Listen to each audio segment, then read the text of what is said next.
Present. Everybody's here. We have a couple of them tonight. The first one is 810 Roselle Road, Inc. Is anybody here representing the 810 Roselle? Can you come up and identify yourself for the record, sir?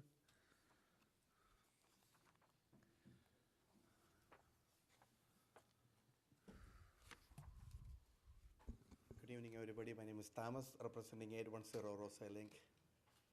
I am here to apply for the liquor license. Okay. Did everything come back okay, Madam Clerk? Yes. Okay, and any questions for the petitioner to Commissioner Mills?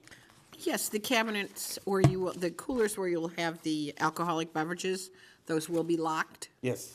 And how will you control the lock on the, will you have a button by the cashier, or how will that work? No, we do have the manual lock, which is each door will be locked. Okay, and it'll be, all of your people working the counter will be over 21? Yes, of Okay. course. Thank you. Thank you. Anything else from anybody? Anybody out in the public have any questions about this? If not, One other- yeah, go It's ahead. only beer that you'll be selling? I am also thinking of selling the small pint and quarts behind the counter. Behind the counter? Yes. Okay. All right. Thank you. That's it? Okay. Anyone out in the public have any questions? Chair to accept a motion to release the license to the petitioner. So moved. Second? It's a motion and a second. Can you call the roll, Madam Clerk? Commissioner McLeod? Aye. Commissioner Mills? Aye. Commissioner Arnett? Aye. Okay, motion carried. Chair, this hearing is adjourned. We'll move on to the next one. Well, I make a motion to adjourn. Adjourn? We have to wait till, Oh, it's 6:55, yes. I'll make a motion to Is there a adjourn. second? Second. Motion a second. All in favor, say aye. Aye. Opposed? The ayes have a motion carried. The next hearing will be at 6:55. Thank you. Thank you. and if you want, you can wait until after the board meeting is over with to get your liquor license, or come back tomorrow. Thank you very much. I would suggest coming back. Yeah, we've got all the Yeah, we committees. got a lot of stuff going on. You come up and identify yourself for the record, sir? Carmen Presto, I'm one of the owners at Valley Produce. Okay. Are there any questions for the petitioner from the Liquor Commission? Seeing none, anybody in the public have any questions? I've got a question. Yes, go ahead. But it's unrelated to liquor. I noticed that, I thought Valley owned the whole area. The shopping center? Yeah. the Correct, shopping yes, we center. do. But you have a different person owning the ownership, and Valley Produce leases the property? So with all we got 6 locations, we own the properties, it's the same owners, just we have a different entity name. Forte Investment is the same owners as Valley Produce. Okay, so you're paying yourselves? Yes. Okay, thanks. Okay, anybody in the public have any questions? Seeing no questions, the chair would accept a motion to release the license to petitioner. So moved. Second. Motion a second, any discussion? Seeing none, can you call the roll, Madam Clerk? Commissioner McLeod? Aye. Commissioner Mills? Aye. Commissioner Arnett? Aye. Motion carried. Chair would accept a motion to adjourn. So moved. Second? Motion a second, all in favor say aye. Aye. Aye. Opposed, the ayes have it, we are adjourned. Thank you. Thank you. Committee meeting started at 7. Plus an item in review. Anyway, to new business. Number 1, request by, I don't know if I'm going to pronounce this right. Bistronic Incorporated for a courtesy review of proposed Bistronic office showroom warehouse in the Huntington 90 Business Park, and B, a resolution supporting a Cook County Class B classification for property tax assessment purposes for the proposed facility to be located in the Huntington 90 Business Park. Do we have a presenter? Please step forward, gentlemen. And why don't you give me, Council, my name is Evening. Brian Quigley. I'm Executive Vice President of Connor Commercial. and do you have an address, sir? My home address is 812 South Prospect in Park Ridge. Okay, thank you. You're here for a courtesy review tonight. Here for a courtesy review and a 6B application for a manufacturing showroom facility to be built across the street over at the Huntington Business Center, Huntington 90 Business Center. We've got 70 acres of land. I represent Connor Commercial. Connor is the owner and developer of the project. Connor purchased the 70 acres in 2008 and we've developed half of it roughly, the eastern half, about 35 acres. We've got 6 acres left on the eastern half, and now we're moving to the western half, and that's also about 35 acres. So it's at the in the front yard of the AT&T campus. You've got the AT&T Bell in the middle. We've developed the east campus, and now we're developing west. So this is going to be 11 acres roughly, 162,000 square foot building, and we're here for a preliminary review of the project. Okay, do you understand that your appearance before the Planning, Building, and Zoning Committee shall not constitute any village board endorsement, support, or implied approval of the subject property? Yes. And you also understand that the project approval or denial shall only occur through the official village board action? Yes. Okay, go ahead and proceed, please. So maybe we can show you the elevation of the project and the floor plan. So we've got Hoffman Architects here, we've got the brokers for the facility, we've got our construction manager, we've got Robert St. Aubin, the president of the company, here in attendance too. So this building is going to front I-90. It's on the west, again, the west side of the H-90 campus. And so what you're going to be looking at is a very high-end manufacturing facility. If you take a look at the glass line, we have a very significant showroom and glass line along I-90. It's going to be a very high-quality building. The Trump building was very high quality, a 50,000 square foot building we finished last year that won awards. This building is going to be even nicer. Don't tell Trump. So the showroom is on the left, your right-hand side, and the office is right on the side.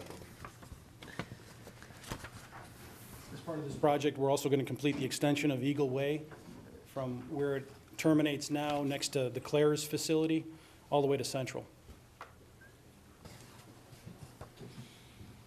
Any questions? You may want to just stick that up on the board right now for the cameras to pick up on. Although we're certainly having a Yeah, problem we're with our having a problem. camera here. One thing's important to note is that Bystronic is going to own this facility, so they're going to be here permanently. And so the request for the 6B incentive, in exchange, you're going to get an owner here in Hoffman Estates, not a tenant. Yeah, it's wonderful. I'm Todd Keene with Hoffman Architects. You have to give us your name and address, please. Todd Keene with Hoffman Architects, address, office address is 555 Pierce in Itasca. The building itself is going to be their North American headquarters.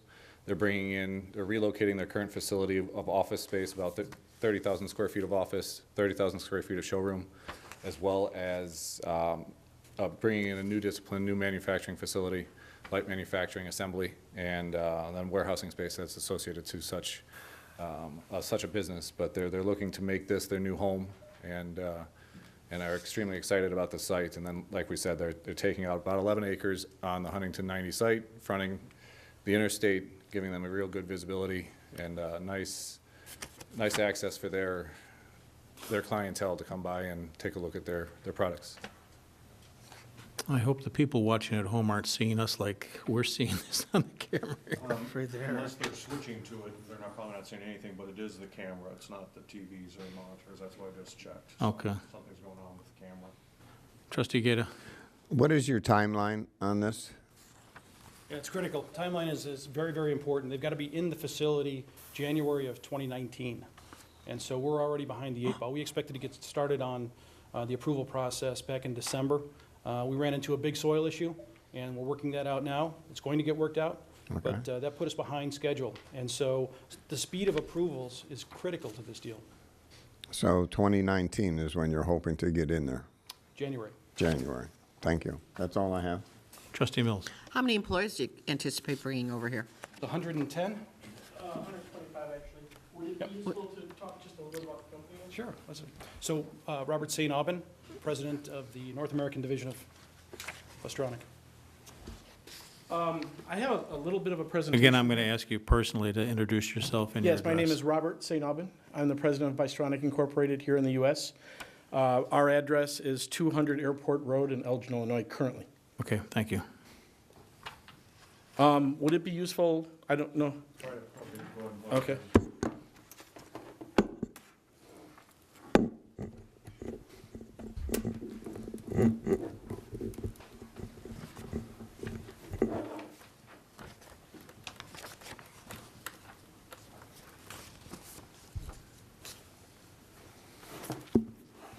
Can you see it? Good. Not yet. Well, maybe if I turned it on, it would help. It was on, it just died on me. We all love technology. There we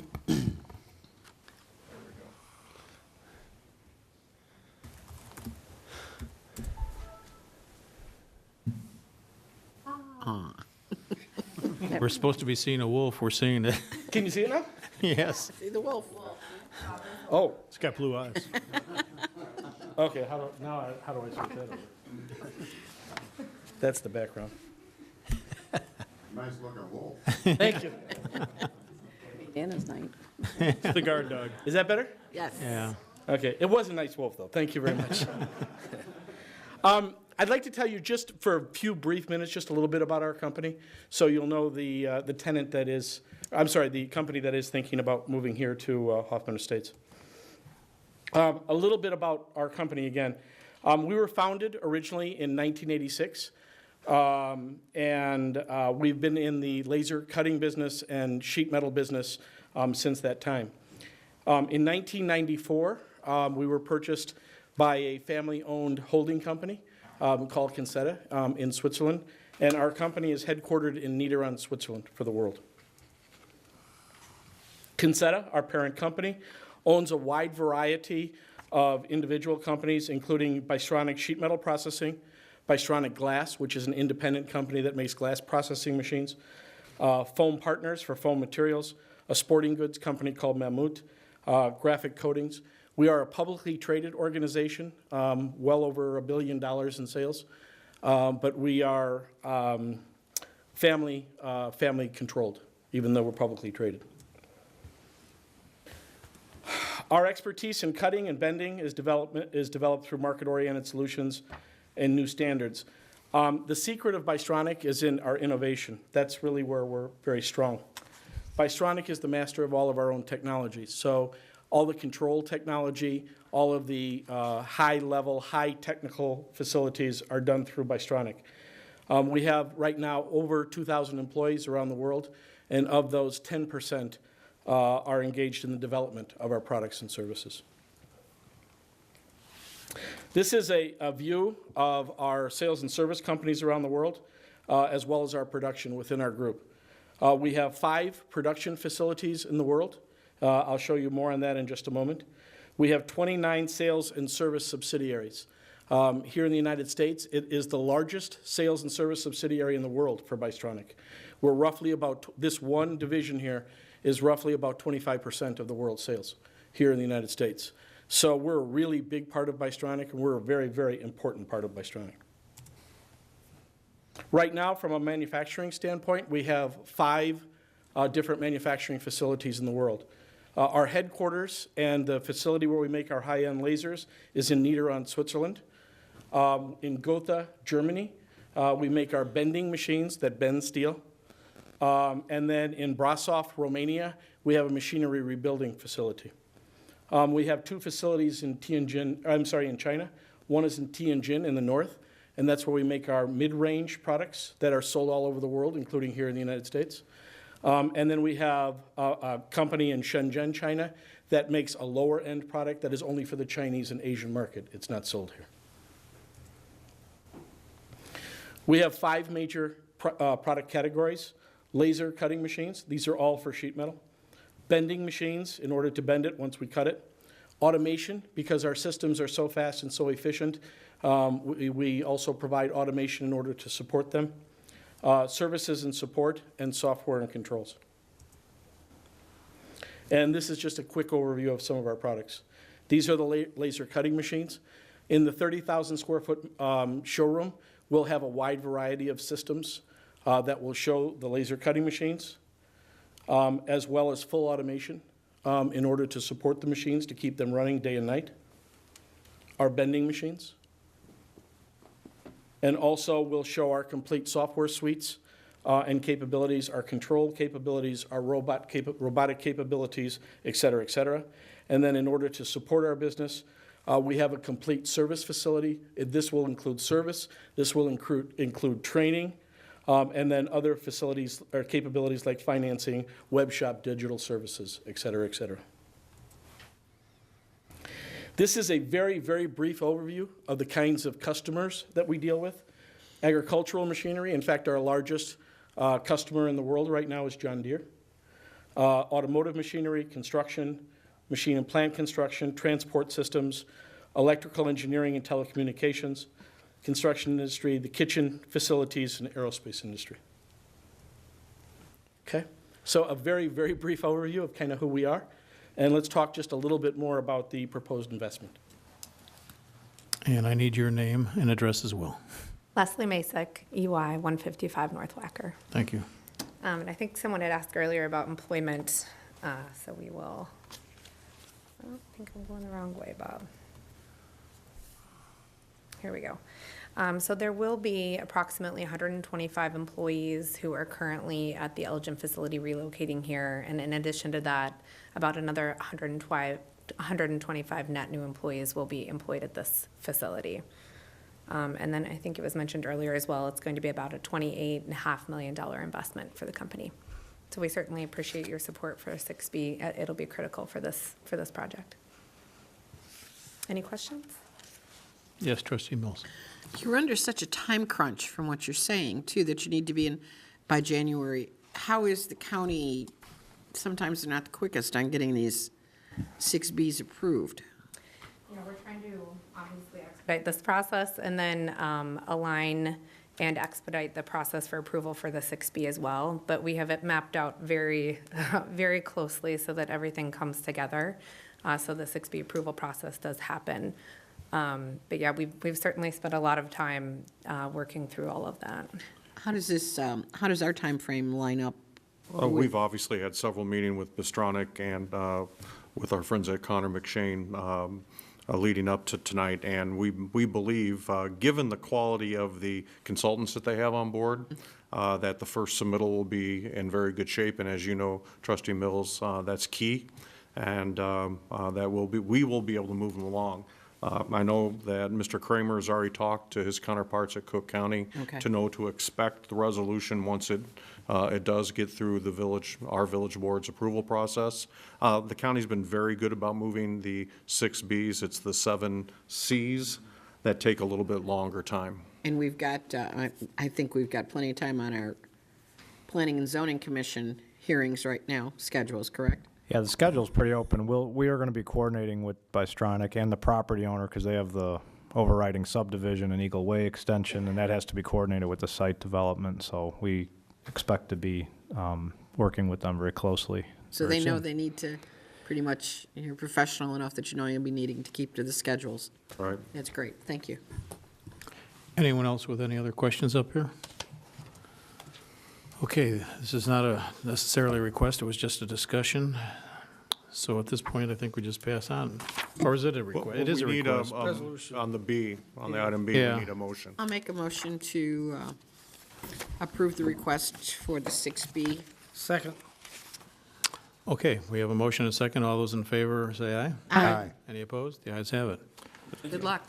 And just so you know, that has to go to the board for approval. This is just the committee. Okay. However, the board meeting is tonight. Yes. Number 2, request by Stonegate Properties Incorporated for approval of a comprehensive wayfinding plan at 2061 to 2071 Barrington Road. So moved. Second. Thank you. Do we, Pete, do you want to? Sure, just quickly, this, in December, the board approved the overall site plan amendment to allow the Jimmy John's drive-through to be added to the retail building on Barrington Road where Starbucks is located. The one remaining item from that approval was addressed in the condition that the petitioner needed to come back with an actual signage and striping plan to address the dual drive-through lanes, off-site parking, some of the front parking, back parking, some of the different issues that were identified during the hearing process. So they have, at this point, retained WT Group to put together that plan. Our staff has gone back and forth with them a few times to make sure they've covered all the details on this plan. And that's what they have to present tonight. It, like I said, it addresses the 2 different drive-throughs, entering, exiting, off-site parking, and the one-way flow on the site. So that's what they're presenting as their plan at this point. Is anybody here from WT? Right.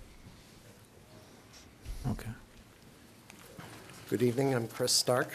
I'm a partner and a project manager for WT, and I worked on this. And your address? Oh, my address is 2675 Pradham Avenue Okay. in Hoffman.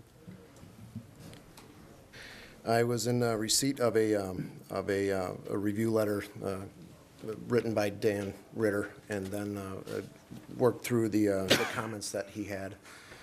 And additionally, just created another concept plan in terms of trying to find out exactly what the village was looking for in terms of the wayfinding plan. And I met with Dan closely, and we came up with this plan, this wayfinding plan, to include the Starbucks drive-through directional exit keep right, and the signs are across the top right. Starbucks drive-through directional sign with an exit, additional parking at the Northwest Corporate Center, a Starbucks drive-through, and a Jimmy John's drive-through to keep left. The site is entered off of Barrington Road, and you turn right into the property. The Starbucks is, of course, the first store that you see, and the pharmacy is the second, and then the proposed Jimmy John's is the third. It's a one-way street, or a one-way thoroughfare coming up, and then the customers would wind up staying closely to the left in order to order a Jimmy John's order, and then to proceed forward through the drive-through window. We're going to wind up painting a stop bar to allow other passing vehicles to pass to the right. And there is I believe it's a stop, yeah, it's a stop sign. We have two stop signs placed on the corner of the building and over by the trash enclosure, so everybody knows to stop and just be careful. In terms of the Starbucks customers will come around to the right of the Jimmy John's customers, and then proceed through the dash line area underneath a Starbucks drive-through clearance sign that will wind up altering and just changing with one of the recommendations that Dan had given me, is to include that as identifying that as a Starbucks drive-through. And then you could pull forward, order the Starbucks, and then come around, pick up your order that way. So to the right of that Starbucks drive-through will be the exit way. Dan had requested that the arrows be repainted and clarified to provide further assistance to the drivers. And then there's, more importantly, of course, the parking issue, the additional parking at the Northwest Corporate Center. We placed a sign right next to the stop sign that's there at the east exit to point right. And from what I understand, there's a given agreement that the Jimmy John's and anybody there at that center can park there. Yes, Trustee Mills. You said there were stop signs near the, on the drive-through there, but I don't see any. The only two stop signs I see are at the, where it goes into Northwest Corporate Center Access Road. Okay, yeah, it's P10. P10. Yes, ma'am. Okay. And that's identified on. Okay, I missed that one. All right. Okay. Good, Yeah. because that was, I was going to say, was if, I know you're painting a white stop bar on the ground. In bad weather, that might be, not to be as visible. I thought, would it be helpful to put some type of a cautionary sign, you know, for cars in the left lane to be cautious of the, I mean, in the right lane, be cautious of the left lane? Yeah, in terms of a yield sign, Yeah. perhaps? Okay, I mean, we can do either or. I don't know if that's, you know, you guys are the professionals, but I just thought it wouldn't hurt to just remind people that there could be cars crossing over. Sure, yeah, I understand. Yeah, and that was one of the items of discussion that Dan and I had in terms of stopping people at that transition point, and we kind of decided that the stop would be the best. Okay. In this instance. Okay, good. Yeah, I missed that P10. Thank you. No problem. Any other questions from other members here? Okay, we have a motion and a second. All those in favor say aye. Aye. Any opposed? The ayes have it. Thank you very much. Thank you. Third, request approval of a subrecipient agreement with the Children's Advocacy Center, CAC, of North and Northwest Cook County to administer the Community Development Block Grant, the CDBG, project for renovations to CAC's main facility in Hoffman Estates. So moved. I'll second. Thank you. Who's taking this one? I can. Okay. The item is a proposed subrecipient agreement with the CAC, and they have leased their current facility from the village since 1992. And the agreement is also tied to the overall joint CAC project, which is a collaboration between the CAC and 5 other funding entities with CDBG funds.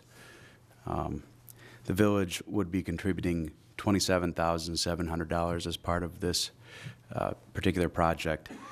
The village has also already directly undertaken some other work at the CAC, including replacement of the flat roof, and we'll be working on lead remediation on the exterior as well. But this overall project is approximately $215,000, and of that, because we've already worked on the flat roof and we will have worked on the lead remediation, we will have $193,700 remaining for the project or moving forward. Are there any questions? Mr. Norris? I just think it's important because of the audience here to make sure that people and the viewing public, that they understand what we're talking about, that community development block grant funds, the CDBG funds, are federal money that flow back to communities, sometimes via the county if they're under 50,000 population, but since we're over 50,000 population, we're what's called entitlement. The other 5 funding entities that Ryan talked about are other municipalities, other villages in our area that are also CDBG entitlement communities. And that money, the CDBG funds, can only be spent on low to moderate income projects or areas. So since the CAC provides those type of services that are used by low to moderate income families, these projects are eligible. It's not village taxpayers' dollars, it's money that comes back via the federal government. Thank you for that explanation. Any questions here on the trustee panel? No? Okay. We have a motion and a second. All those in favor say aye. Aye. Any opposed? The ayes have it. Number 4, and I may kill this one too, request by NA, and is it I or is that NA1? No, it's NAI. NAI. Hoffman as agent for, now this is another one. C3. C3, okay. And Morgan Stanley, owner of the AT&T property, to rename AT&T Center to Center Drive. So moved. Second. Thank you. Any discussion on this? Yes, trustee Newell. One question that, when we're going for the 6B, in there it says Central on AT&T Center Drive, would we have to change that one, or do we leave that one since? We'll end up having to change that.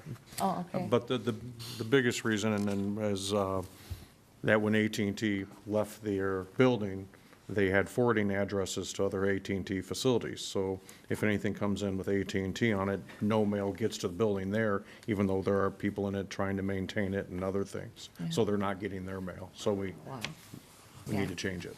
Good idea. Thank you. Any other questions or discussion up here? Hearing none, all those in favor of the motion in a second, say aye. Aye. Any opposed?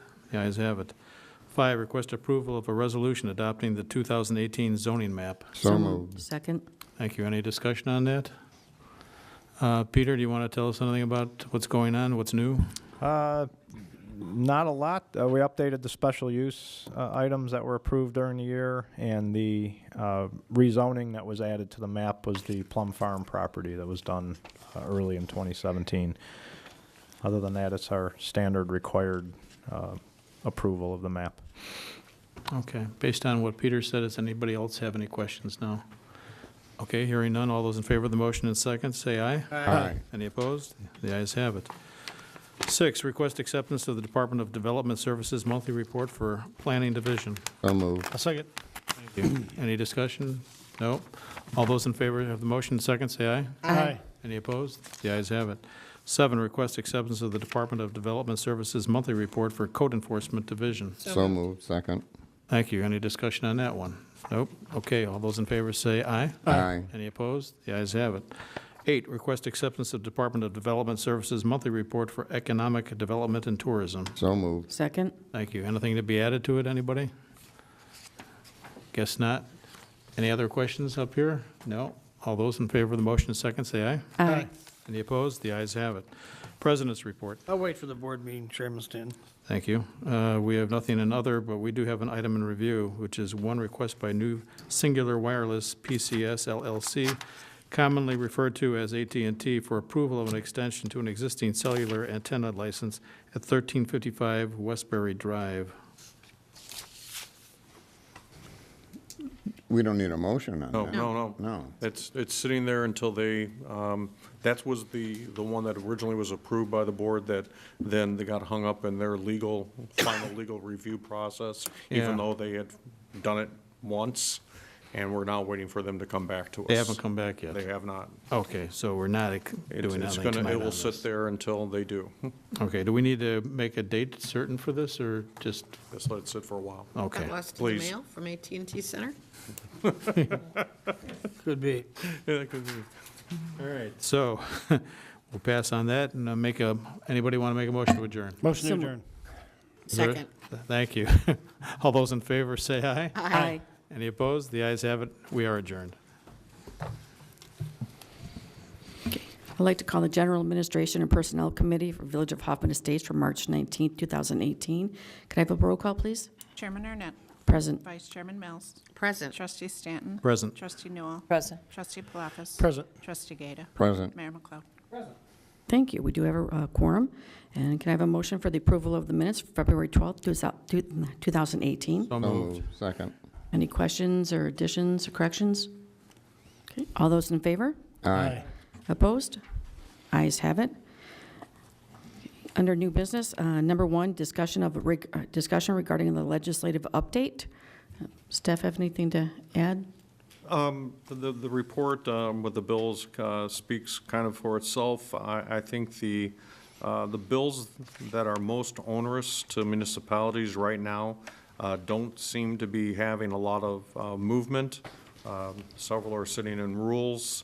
Others are sitting in committee with no movement. It's highly likely that bills will dwell in committee until at least after the primary, and we're hearing potentially even after the regular election and into the veto session. There is a concern that the state budget won't be approved again until after the regular election, and potentially into the veto session. Nothing surprising when you're dealing with the state of Illinois. I'd be happy to answer any questions about any of the bills we listed, or any other items you've heard about. Trustee Stanton? House Bill 4247 seems to be moving a lot faster than I would have expected or wanted. What have you heard about that? 4247 is only for state agencies. So they've removed the local governments from that? That was a different bill. There were 3 bills that Representative McSweeney originally filed. But the one that's moving is only for state agencies, since we're state funding. Okay. It wouldn't impact us the way at least that's what both the Illinois Municipal League and the Municipal Conference have advised us. All right, thank you. Anybody else? Okay. Item number 2, request acceptance of cable TV monthly report. So moved. Second. Any questions or, all those in favor? Aye. Opposed? Ayes have it. Item number 3, request acceptance of human resources management monthly report. So moved. Second. Any questions, additions? Okay, all those in favor? Aye. Opposed? Ayes have it. Item number 4, request acceptance of legislative operations and outreach monthly report. So moved. A second. Any questions or corrections, additions? Okay, all those in favor? Aye. Opposed? Ayes have it. President's report, Mr. Mayor? I'll wait for the board meeting. Okay, I see nothing in other, no items in review. And if I can have a motion for an adjournment? So moved. I'll second. Okay, all those in favor? Aye. Opposed? Ayes have it. We are adjourned. I'd like to call to order the March 19th, 2018 Transportation and Road Improvement Committee. Secretary, please call the roll. Chairman Mills. Present. Vice Chairman Stanton. Present. Trustee Arnett. Present. Trustee Newell. Present. Trustee Palafis. Present. Trustee Gata. Present. Mayor McLeod. Present. Thank you. First thing tonight, look for a motion to approve the minutes of February 12th. So moved. Second. I have a motion and a second. Any questions or corrections on those? Seeing none, all those in favor signify by saying aye. Aye. Opposed, the ayes have it. Next, I'll look for a motion to approve the special meeting of February 26th, 2018. So moved. I'll second. Second. We have a motion and a second. Any corrections or questions on those? Seeing none, all those in favor signify by saying aye. Aye. Opposed, the ayes have it. Under old business this evening, we do have one issue, and that is discussion of Steeple Hill fence and gate near Alcoa Lane and Washington Boulevard. Staff, I know you've been doing a lot of research and looking into this, and you've met with some people from the neighborhood, but for the benefit of the others here tonight and the TV audience, if we could go over a brief synopsis of what you've found out. Okay, I'll kick it off. Either way, go ahead. As Trustee Mills indicated, when this committee met and established the expanded parking permit program in the area of Washington and Alcoa, a concern was raised about both the condition of the fence and the fact that a gate had been installed. We indicated at that meeting that we would look into it, which we have done. As I reported to the Ewings and Mrs. Haney when we met, I think a week ago today, we did not find anything in any of the original approvals that dealt anything with specifically a gate. The village code requires a fence between different intensity of uses. This property was originally apartments, and at that time would have been considered commercial in nature. With an A zoning. It was converted to condominiums legally using the village's condominium conversion ordinance, but that still would have required a fence to be in place. For as far back as Mr. Gugliotta and I can remember, the fence requirement has been meant to be a visual screen. There are other locations in the community where there are gates present between these type of uses, between both commercial and residential and apartments and residential. I then asked, because I didn't understand why there could be a commitment made by the village to preclude access to what is public property, meaning the right-of-way. I asked the legal group to look into it. They did. Their opinion is that the village cannot preclude access. There is a guardrail there now. The village could put a fence up behind that guardrail if we felt it was necessary, directed by the board for visual purposes. But in essence, our conclusion as a staff is that would then, if Steeple Hill decided they wanted to maintain the fence, excuse me, not to maintain the fence, but the gate, that people exiting that gate would then be forced out around the fence onto private property, which would create trespassing, which would create more conflict and potentially be a more difficult problem than what we may have today. So that fence would only be the width of the street at this. It could only be the width of the street right of way. Yes, ma'am. With that said,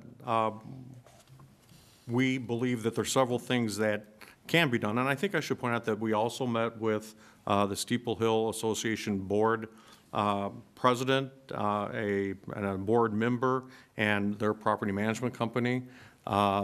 They strongly would like to see the gate remain in place. They also pledge their cooperation with better maintenance of the fence. They know there's problems with it. We are going to be walking it with them. to point out where the repair area, where repairs have to be made. We have also, since we met with Mrs. Ewing, Mr. and Mrs. Ewing, Mrs. Haney, we've talked to them about trash pickup. There's about a yard, 3 feet difference between where the fence is for Steeple Hill, the required fence, and then residential fences. We know from the next door association that that's actually property owned by the association, not by the residential, single-family detached residential property. It kind of becomes over time with properties being sold and everything almost a no man's land. And in some cases, that's where trash collects. Becomes a wind tunnel. It can be. It needs to be taken care of better. The association needs to do that. And we will be making sure that Mr. Gugliotta and I talked about his property maintenance staff spending more time there. We actually had Public Works go out and clean the right-of-way area up and trim the bushes up, and I hope you noticed that. I don't know if you did or didn't. We think there needs to be more active village involvement. But the other thing is that the permit parking doesn't even go into, our ability to issue tickets doesn't go into effect until April the 15th or 18th. It's one of those dates. 21 days. It's 21 days from now, roughly. Okay. Before we can write tickets. And we would like to give it time, several months, to see if that reduces the amount of parking. It did in the case of the original permit parking area. And when we met with the Ewings and Mrs. Haney, they agreed that roughly a 90-day trial, they would be welcome to see that. And that would put it back in front of this committee on August the 6th, Transportation Road Improvement Committee meeting. It's because we have a summer schedule and we don't meet as frequently, but it'd be August the 6th. And either Peter, Mike, or I'd be happy to respond to any questions. Okay. Question, I'll get to the audience just a second. Let me see if there's any up here first. Up here on the board? No one? Okay, Mr. Ewing, come on up. Just for the record, we need you to give your name and address again. Scott Ewing, 540 Alcoa Lane, Hoffman Estates. Mr. Norris, just a point of clarification. And again, I would like to thank you for the meeting that we had last Monday in regard to this. If I understand you correctly, you've researched and you are unable to find documentation about the original zoning calling for a separation between the two property types. But my understanding is you've also said that these two property types require fencing between them. And that leaves me with a question that there was never any approval of any gate. And therefore, if the board hasn't met to change the zoning or approve that gate, it still seems to me that the fence should be there with no gate and be maintained. Can you clarify that? I can try. When I was referring to, we found nothing that dealt with the fence per se. It was really more the gate. There's no reference to any gate. Typically, but there is reference and requirement by zoning, as I understood you for a fence. Explaining it, for a fence. So right. Seems to me to just be common understanding that if there's supposed to be a fence, fences don't normally have gates or holes. They're supposed to be maintained. Well, I would, I don't want to get into a large debate since we've already agreed we're going to do this. Just a point of clarification. But the reality is that there are gates between private property and public property all over the village, adjacent to parks from every residential property. I can show, there's many, many of them. And the village. So they don't need to necessarily be approved? They can No, as a matter of fact, that would never come to the board. Staff approves maintenance of fence as an administrative action of the building department all the time. And we would, given the fact of all the property maintenance issues that the village and you as residents have brought to our attention over the years, the fence being kicked down, the Steeple Hill board saying, we're constantly have to pay for fixing this. We'd like to have a gate in it. It would help solve the problem. We wouldn't have it constantly kicked down. So we were extremely aware that there was a property maintenance issue. So I'm sure what happened, and actually I remember being talked to about it, and I think I said that to you. We said, put a gate in, let's see if it helps. And just- Because if the board, typically if this board were going to require that a gate not go in, it would be in what's called a condition of approval. There were no conditions of approval when this property was originally zoned. It was a straight zoning approval. Mr. Norris, if I could just interject for a second. Please. In one of your notes here, you did mention when it was talking about when the complex was approved back in '71. And it says that there was a brief reference in the Plan Commission minutes mentioning that there was an opening allowing access to Washington with a mention of needing for a center post in that opening. Yeah. Now, if that was in the Plan Commission minutes and that was approved then by the village board, in my mind, does that mean that it was approved to have that opening? At one time it was. In fact, they actually had an issue, I think Peter said he found some reference to the concern about motorcycles being driven up Oh, to sure. Washington, and through that right of way and up into the back of those apartments. And that caused an issue with neighbors, and then that's when it went away. But there was, again, there was no reference to gates anywhere. Opening, yes. There was an opening. At one point in Yeah. time, and then it went away. Okay. And what the perception, obviously, has been that it would not come back in any way, shape, or form. But as we've heard from legal, the village cannot legally preclude access to public property. We even looked at the issue, well, could we vacate right away? Well, the reality is you have two homes that face that street, so you can't vacate. Vacating right of ways where you, if the road was not being used, where you basically give back the road, part of the road that's not being used, to the adjoining property owner from where it originally came. We looked at that option too. It's not a fitting option for this. It's going to take everyone working together, and the difference between, in all honesty, between the Steeple Hill Board now and the one that I can remember talking to when I came here 20 years ago is tremendously different in terms of wanting to cooperate, wanting to invest in the property, make it better, and work with their neighbors. So we're going to work to cause that to happen. And as we talked about in our meeting last Monday, we've agreed to see what we can do involved in a cooperative nature to Right. try and make this work. But for the benefit of the other trustees and members who weren't in our meeting on Monday, I just would like to remind you that you or someone in the board, in the village decided in 2014 or thereabouts to officially grant the requested creation of that gate. And you did that at that time at the behest of the neighbors talking about we wanted the broken fence to be repaired.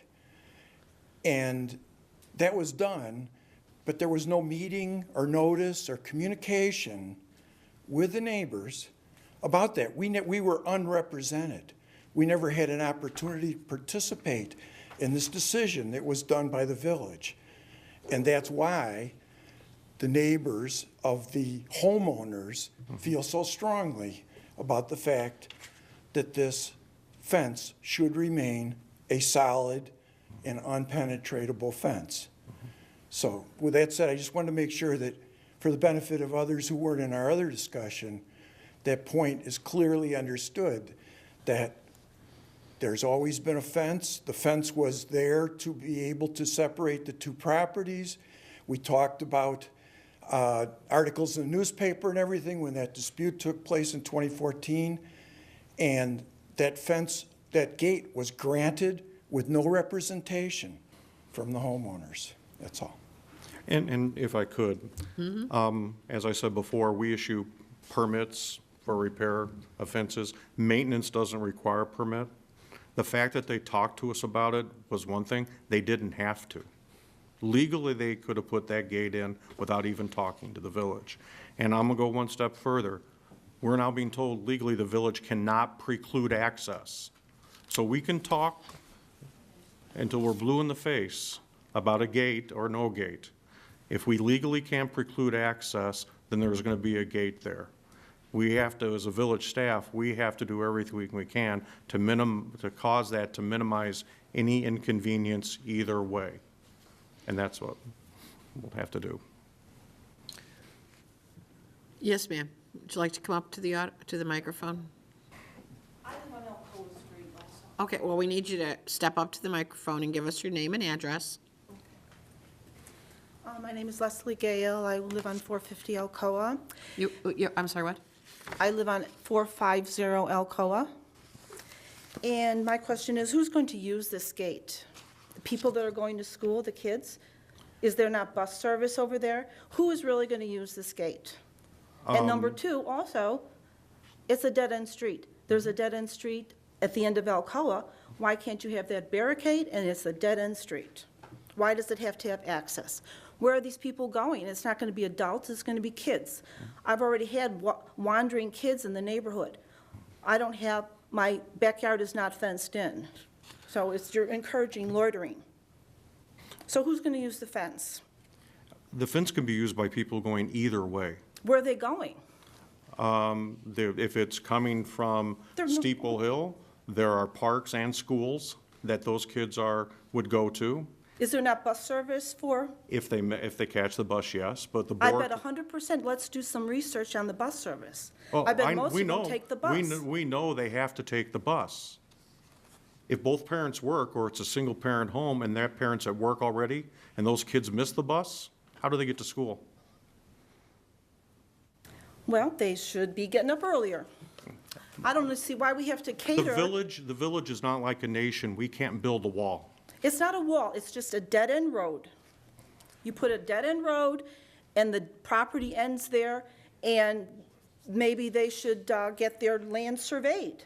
I'm very strongly against it, because I have people wandering in my yard before. If you have people wandering in your yard, dial 911. If you think kids are loitering, dial 911. There's a reason we moved the police station where we did, and that's to help deal with issues in that area. That's one of the reasons we moved there. The other reason is because there was the largest piece of property we could find that still was available. But we've already heard that the legal department of the village says we cannot preclude that access. It's a dead-end road. Right, and that is public property. A road is public. You put a dead-end thing, just like you put the dead end at Alcoa. Well, It's the same thing, these two people, roads dead end. these people didn't. The village at some point in time approved streets for a subdivision that was built before what was built out on Higgins, and the planning, the way it turned out, left the dead-end street where it was. These homes that are at 990 and 995 Washington Boulevard were built well before the apartments and condominiums were, and they face that stub of street. We can't get rid of that stub of street. We would be not denying them access to their property. So why can't you have the same access at the dead end of Alcoa, at the dead end over there where the supposedly fenced gate is? Why can't you have the same kind of situation? Are you talking about the west end of Alcoa? Mm-hmm. Well, there's not I don't believe that the condo association abuts the property there, does it? No, it's just considered a dead-end street. My point is, it's a dead-end street. Yeah, and so a dead-end street has that barricade kind of thing. Well, this has one, has a guardrail. So then why do you have to have a fence or anything else? The code requires a fence between a higher intense zoning use and a lesser intense zoning use, which is the Steeple Hill condominiums versus this single-family residential subdivision. Requires a fence. Well, I'd like you to maybe review how many people have been in that neighborhood and how many people have gotten things stolen and all sorts of various things. And you can see that it is a high-traffic area for people to loiter. And if you're going to encourage loitering, you're just going to encourage more crime. You know. So I really am against the fence to give them more access because I still can't figure out where these people are going. Thank you, ma'am. We appreciate your comments. Thank you. Anyone else today? Yes, sir.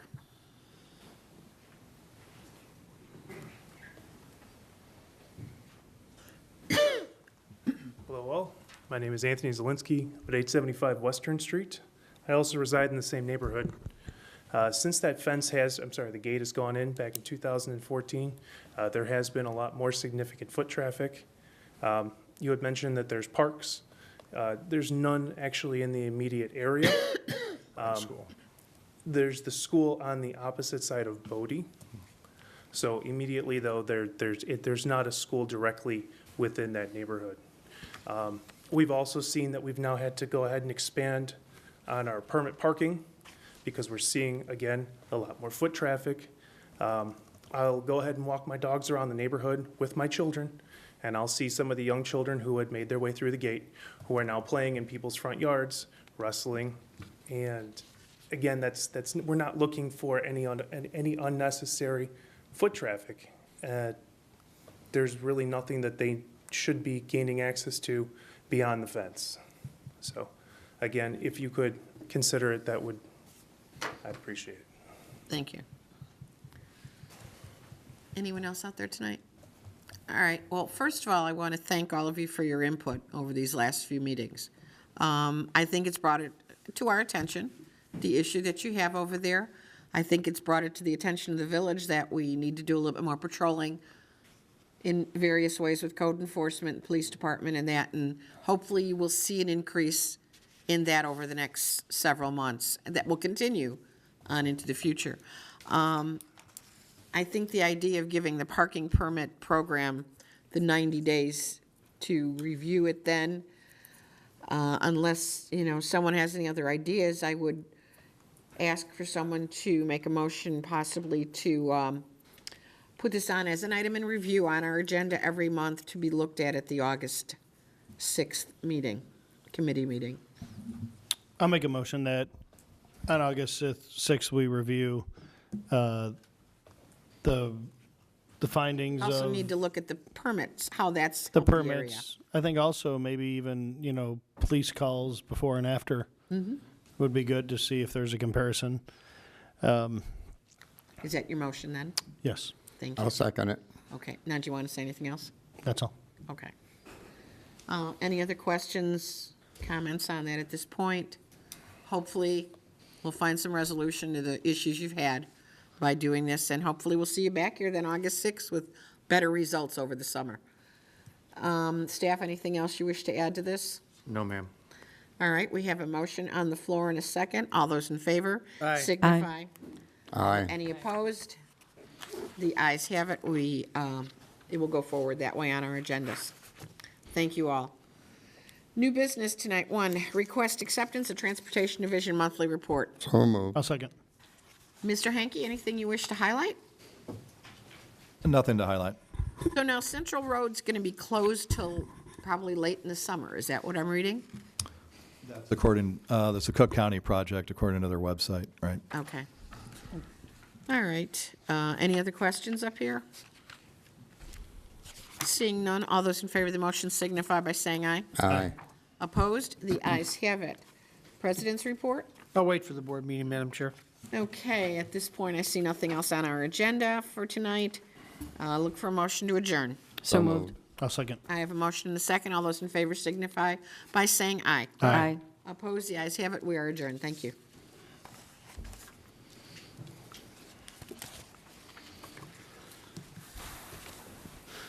Next up. All right, I'd like to call the Special Public Work and Utility Committee to order on March 19, 2018. May I have a roll call, please? Chairman Newell. Present. Vice Chairman Gata. Present. Trustee Palafis. Present. Trustee Mills. Present. Trustee Stanton. Present. Trustee Arnett. Present. Mayor McLeod. Present. Okay, we have a quorum, and under new business, we only have one item. This is to request authorization for Village to participate in joint purchasing procedure with the state of Illinois. It's the state bid table B renew option for 2018-2019 procurement of road salt for an amount of 3,600 tons, which is 100%. So moved. I'll second. Okay, we have a motion and a second. Does anyone have any questions? Trustee Stanton? The amount of salt that we're going to be getting, and the price, is that going to be higher than we paid just this last year? It can go up 10%, so it would go to $53 at the most. We're Okay. paying $49 right now. All right. Thank you. Okay, any other questions, anything else? Trustee Mills? Have we taken in all the salt that we were required to this year already? We've taken in 100%, but we are taking delivery of 600 ton tomorrow, as a matter of fact, for 120%. Lucky We you, wanna you can try to still get it. replenish, yes. We can't. Well, the price is too good to pass up. Yeah. Yeah, well, it'll stay over the season anyway because of our dome, so that's Exactly. great. Okay. That's all. Okay, seeing no other questions, we have a motion and a second. All in favor? Aye. No nays, motion passed. May I have a motion to adjourn? So moved. I'll second. I have a motion and a second. All in favor? Aye. No nays, motion passed. We are adjourned. We'll take a quick 5-minute break. Madam Clerk? Trustee Gata? Present. Trustee Arnett? Present. Trustee Mills? Present. Trustee Newell? Present. Trustee Palafis? Present. Trustee Stanton? Present. Mayor McLeod? President, everybody please rise. Trustee Gady, you want to lead us in the pledge? Allegiance to the flag of the United States of America and to the republic for which it stands, one nation, under God, indivisible, with liberty and justice for all. Thank you. Okay, we'll move on to item number 3, recognition of the audience. This is time if anybody has a question or concern for an item that's not on the agenda. Now's the time to come forward. Okay, we'll move on. Prior to that, I'd just like to note that this meeting is being broadcast live and will be shown on our cable channels throughout the week. Move on to item number 4, approval of the minutes of the March 5th, 2018 meeting. So moved. I'll second. There's a motion and a second. Any additions or corrections to the minutes? Seeing none, all in favor say aye. Aye. Opposed? The ayes have it, motion carried. Move on to consent agenda. Chair will accept a motion. So moved. I'll second. There's a motion and a second. The items on the consent agenda are A, approval of the agenda, B, approval of the schedule of bills for March 19th, 2018 in the amount of $379,478.38. C, request board approval of an ordinance granting a variation to premises 790 Jamison Lane, Hoffman Estates. And D, request board approval of an ordinance granting a special use to Shy Enterprises, Inc., doing business as mobile gas owner, 810 North Roselle Road, Hoffman Estates. There is a motion to second. Are any questions on any of these items? Seeing none, can you poll the board, Madam Clerk? Trustee Gata? Aye. Trustee Arnett? Aye. Trustee Mills? Aye. Trustee Newell? Aye. Trustee Palafis? Aye. Trustee Stanton? Aye. Mayor McLeod? Aye, motion carried. We'll move on to 6, President's Report. I believe we have a proclamation. Yes, we have one. Office of the Mayor Proclamation. Whereas 56 years ago, President John F. Kennedy noted that virtually all deaths attributed to accidental poisoning could be prevented. Ensuring the safety and security of the American people requires that we commit to a continuation of the successful policies that have reduced accidental childhood poisoning. And whereas National Poison Prevention Week, the third week in March each year, is a week nationally designated to highlight the dangers of poisonings and how to prevent them. Whereas more than 2 million poisonings are reported each year to the 57 poison control centers across the country. Whereas the majority of non-fatal poisonings occur in children younger than 6 years of age, and poisonings are one of the leading causes of deaths among adults. And whereas during National Poison Prevention Week, it's important to raise awareness of the precautions each person can take to protect their loved ones, as well as to what to do in the event of a poison emergency. Whereas before taking medication, whether over-the-counter or prescription, Americans should ensure that they understand the instructions, including the proper dosage and how to avoid unsafe drug interactions, and discuss any questions with a doctor or pharmacist. And whereas everyone should be aware of local environmental poisonings, including plants, insects, and berries, practice safe food preparation and handling to avoid food poisonings, and guard against carbon monoxide by installing detectors for this colorless, odorless gas. Be it therefore resolved that William D. McLeod, acting under and the virtue of the authority vested in him by the Constitution of the State of Illinois and the laws of this village of Hoffman Estates, do hereby proclaim March 28th to the 24th, 2018, as National Poison Prevention Week in the village of Hoffman Estates, and urge all residents and businesses to join in its observance. Chair to accept the motion? So moved. I'll second. There's a motion, a second. All those in favor say aye. Aye. Opposed? The ayes have a motion carried. Dr. Savidra, will you accept this?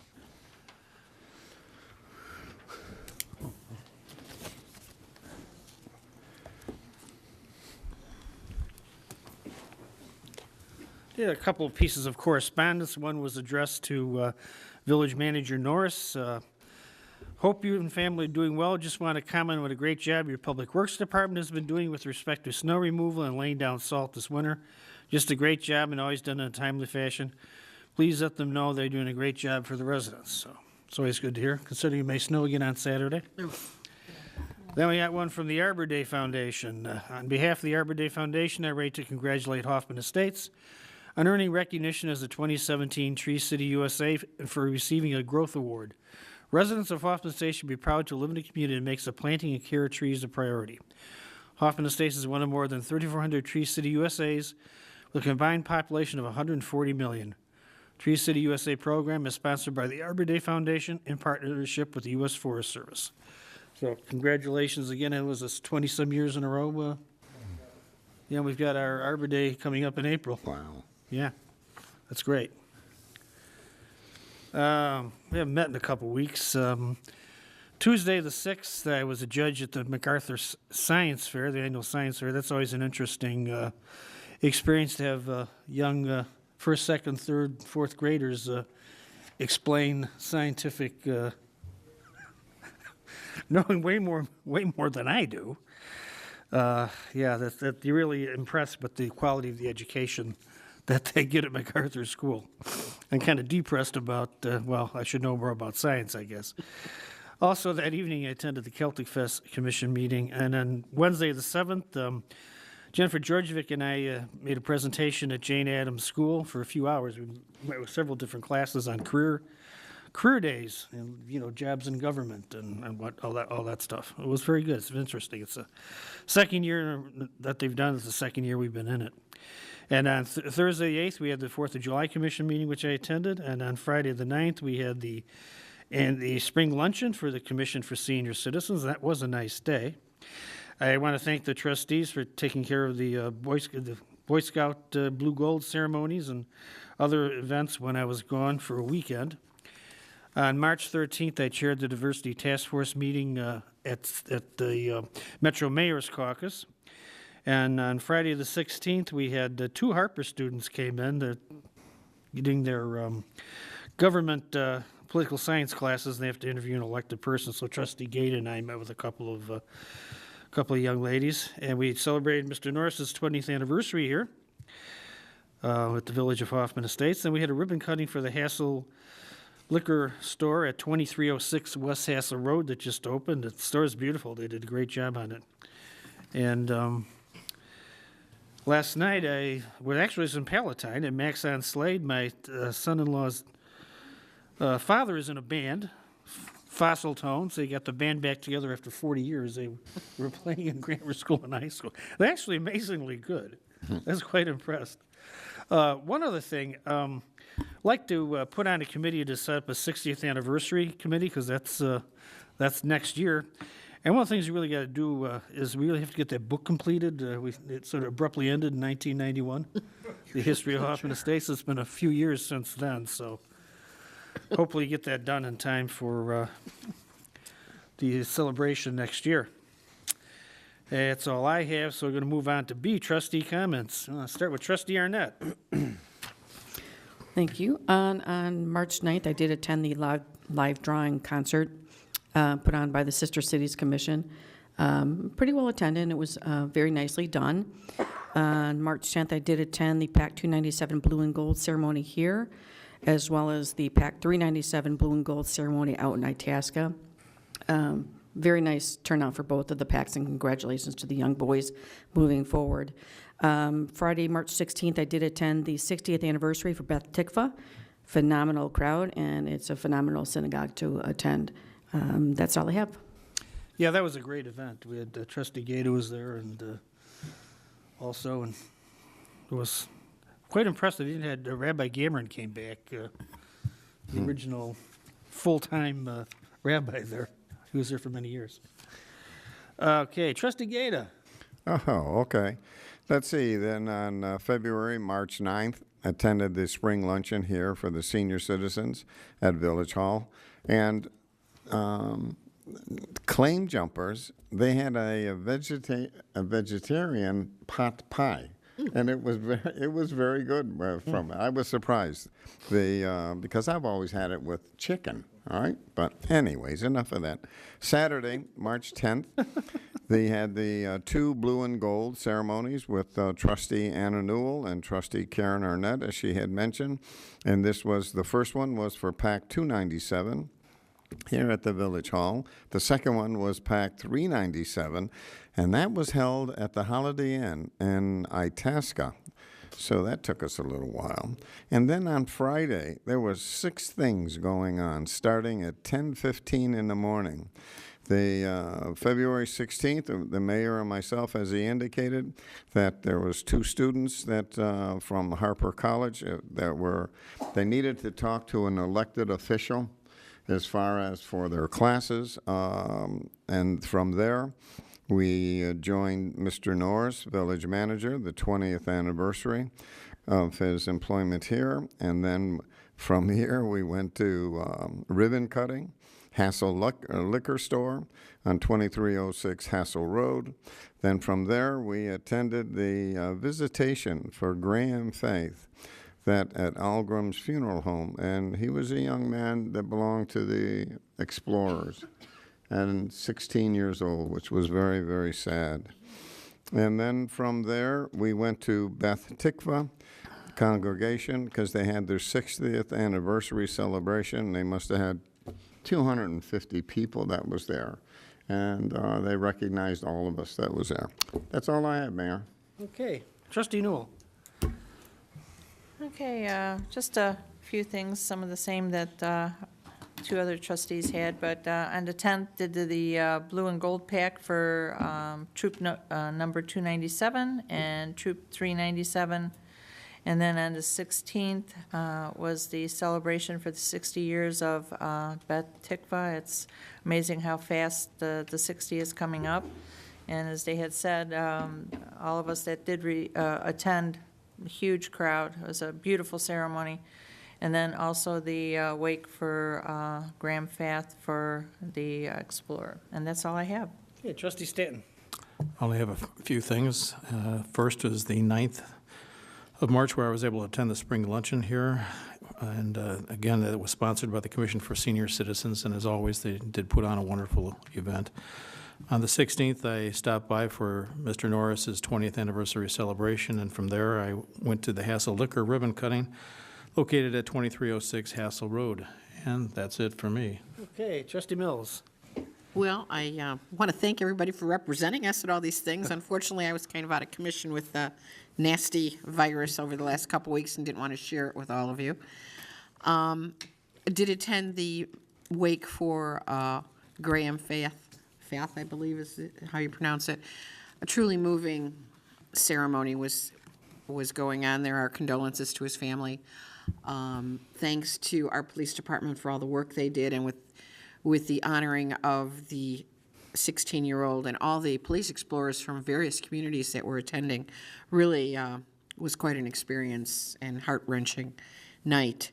And I just want to put out compliments to one of our favorite people in town, Nancy Gianni from Gigi's Playhouse. Apparently today she was featured on the Today Show. Oh, great. And if you go on, you can pull up the little tape of it. She's talking about how she became involved with it in the beginning when her daughter was born. And as many times as you hear that story, it still brings tears to your eyes to hear what she has done. And in looking at Facebook today, responses to her. It's amazing how many people in other parts of this country now are looking for her to come join them and open Gigi's Playhouses in their town. So we can't say enough to compliment Nancy. She is an inspiration to all of us. She's That's a it. force of nature. Yep. Trustee Palafis. I also attended the wake for Graham Fath and stood in a very long line with Karen, and Bev, and the A lot mayor of for, people there. mayor for a little while. It was out the door and all snaked through the entire funeral home. And much of what Trustee Mills said, I agree with. Lisa and Joe, Chief, are just outstanding.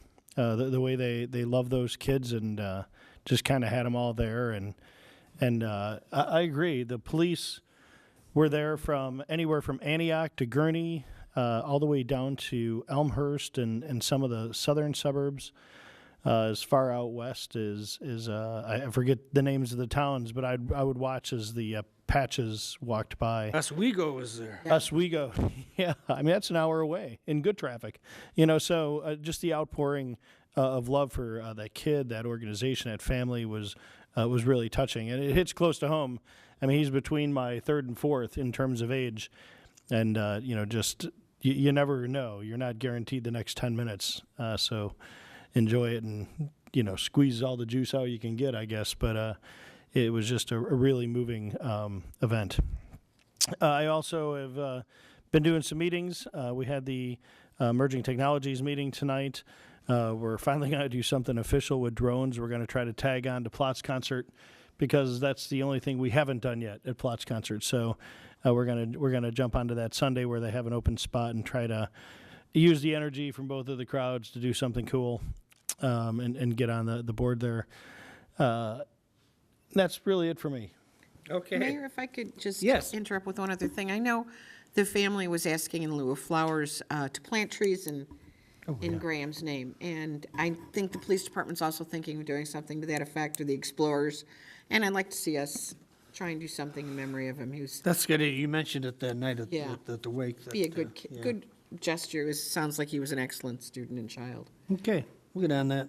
That's it. Okay, move on to 7, additional business. What's the desire? No. Oh, we have to have the village manager's report? No, he said he did with happy anniversary on 20 years. Mine at the village clerk wave service. Nah, that'll never happen. 6C, village manager's report. Nothing but thank you to everyone for the best wishes for both my birthday and my anniversary at the village, and it's very much appreciated. Thank you. Okay, 6D, village clerk's report. It's a good one. I usually don't say anything this time. But we finished early voting today. Election day is tomorrow, so get out and vote if you haven't done early voting.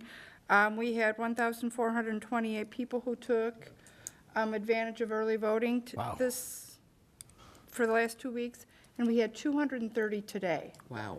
They were pretty busy, being that most of them, the first week were like 60, and then they stayed open till 7 o'clock last week and did better, but 230 today, that I thought was pretty amazing. That's it. Okay. Treasurer's report. Village Treasurer has prepared his report for the month of January, and it's ready for your review. Chair would accept a motion to accept the village treasurer's report. So moved. Second. Motion is second. Any questions on the treasurer's report? Seeing none, can you pull the board, Madam Clerk? Trustee Gata? Aye. Trustee Arnett? Aye. Trustee Mills? Aye. Trustee Newell? Aye. Trustee Palafis? Aye. Trustee Stanton? Aye. Mayor McLeod? Aye, motion carried. Move on to committee reports. Public Works and Utilities, Trustee Newell. Okay, we will meet for Public Work and Utility Committee on March 26th. Right here, we will have a roll call and approval of minutes for the February 26, 2018. And then under new business, we have 9 items. Item number 1 is request approval of change order number 1 to the contract with Lorig Construction Company of Des Plaines, Illinois, for the Hoffman Boulevard over Canadian National Railroad Superstructure Repairs Project in an amount of $22,772 for a total not to exceed $285,301. Item number 2 is request authorization to extend the 2017 contract for the 2018 roadway pavement markings program to Preform Traffic Control Systems LTD out of Elk Grove, Illinois, at a total cost not to exceed $57,000. Item number 3, request authorization to extend 2017 contract for 2018 contracted weed control and fertilization for various village-owned sites and rights-of-way to True Green out of Carpentersville, Illinois, which is the low bid, in an amount not to exceed $15,120. Item number 4, request authorization to award contract services for landscape maintenance services for village-maintained properties, A locations, weekly village sites, and B, state-county rights-of-way for the 2018 to 2020 seasons. Contractor to be determined. Bid opening Wednesday, March 14, 2018 at 10 a.m. 5, request authorization to extend 2017 contract for 2018 concrete maintenance restoration to Mondi Construction Incorporated out of West Chicago, Illinois, which is the low bid, at a unit price of $5.85 per square foot for sidewalk, $22.50 per lineal foot for curb replacements, and $52 per square yard for driveway apron replacements in an amount not to exceed $110,000. Item number 6, request authorization to extend 2017 contract for 2018 sidewalk raising mudjacking program to Raise Right of Carroll Stream, Illinois, which is the low bid, at a unit price of $2 per square foot for sidewalk in an amount not to exceed $40,000. Item number 7, request authorization to award contract for purchase of 36 complete Mueller fire hydrants to Zybel Water Service Products Incorporated out of Elk Grove Village, Illinois, which is the low bid, in an amount not to exceed $105,058. 8 is request acceptance of the Department of Public Works monthly report. Item number 9 is request acceptance of the Department of Development Services monthly engineering report of the Transportation and Engineering Division. If we have anything, we will go under President's report, nothing under other or items in review, and then we will adjourn. Thank you, Trustee Newell. Public Health and Safety, Trustee Gata. Immediately following, the Public Works and Utility Public Health and Safety Committee will call their meeting to order on March 26, 2018. We will have a roll call. Approval of minutes of February 26, 2018. Under new business, we have 6 items. The first item, request authorization to waive bidding and purchase 69 MSA G1 fire service self-contained breathing apparatuses from Air One Equipment, South Elgin, Illinois, in an amount not to exceed $513,185. Number 2, request approval of an ordinance declaring Bush Truck 23 as surplus and authorizing the sale of the apparatus to the highest bidder. 3, 4, 5, and 6 are monthly reports. Request acceptance of the police monthly report. 4, the Health and Human Services monthly report. 5, Emergency Management Coordinating monthly report. 6, acceptance of the Fire Department monthly report. We'll have a President's report if we have anything in other items in review, and we will adjourn. Thank you, Trustee Gata. Finance, Trustee Palafis. Yes, sir. Immediately following the Public Health and Safety meeting, we'll call to order to establish quorum. We will approve the minutes for February 28, 2018. And then we have 5 items under new business. The first is request approval of an ordinance reserving the village's volume cap. Number 2, we'll have a request authorization to purchase Allied World National Assurance Company excess liability insurance from Alliant Misro Insurance Services for the policy term of May 1st through 2018 through January 1st, 2019 for a total fixed cost of $55,202. Items number 3, 4, and 5 are request acceptance of the Finance Department monthly report, Information Systems Department monthly report, and the Sears Center monthly report. I will have a President's report if need be, anything in other, if the audience requires. We have no items in review, and then we'll adjourn. Thank you, Trustee Palafis. Now we'll move on to 7, additional business. I'll make a motion to approve by omnibus votes items 7A through H, unless somebody wants something. I'll second. There's a motion and a second for an omnibus vote. Any discussion on the omnibus vote? Seeing none, all those in favor say aye. Aye. Opposed? The ayes have it, motion carried. The chair will accept the motion. So moved to approve. I'll second. The motion is second to approve. The items on additional business are: A, request board approval of an ordinance granting a special use to Richard Steinhaus Trust, 1997 owner, and Health Industrial Auction Services, Inc., doing business as American Auction Associates, applicant tenant, 2104 Stonington Avenue, Hoffman Estates. B, request board approval of an ordinance amending Section 8-3-22, number of licenses of Article 3 alcoholic liquors of the Hoffman Estates Municipal Code, increase the number of Class J licenses for 810 Roselle Real Estate, Inc., doing business as 810 Roselle, Inc., and increase the number of Class B licenses Valley Produce Hoffman Estates. C, request board approval of a resolution directing the publishing of the 2018 zoning map. D, request board approval of a resolution supporting a Cook County Class 6B classification for property tax assessment purposes for the proposed facility to be located in the Huntington 90 Business Park. E, request board approval of a subrecipient agreement with the Children's Advocacy Center of North and Northwest Cook County to administer the Community Development Block Grant CDBG project for renovations to CAC's main facility in Hoffman Estates. F, request board approval to rename AT&T Center Drive to Center Drive.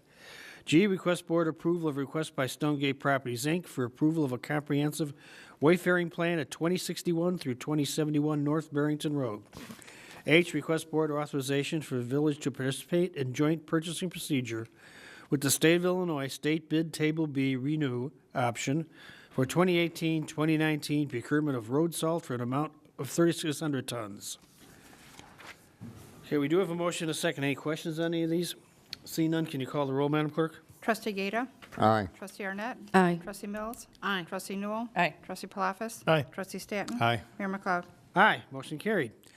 Chair will accept the motion to adjourn to executive session. For which reasons, Trustee Mills? I'll make a motion to adjourn into executive session for the purposes of litigation, 5 ILCS 120/2 C11, and land acquisition, 5 ILCS 120/2 C6. There's a motion. Is there a second? I'll second. There's a motion, a second. Any discussion on this? Seeing none, can you pull the board, Madam Clerk? Trustee Gata? Aye. Trustee Arnett? Aye. Trustee Mills? Aye. Trustee Newell? Aye. Trustee Palafis? Aye. Trustee Stanton? Aye. Mayor McLeod? Aye, motion carried. We will not be coming back this evening. Thank you.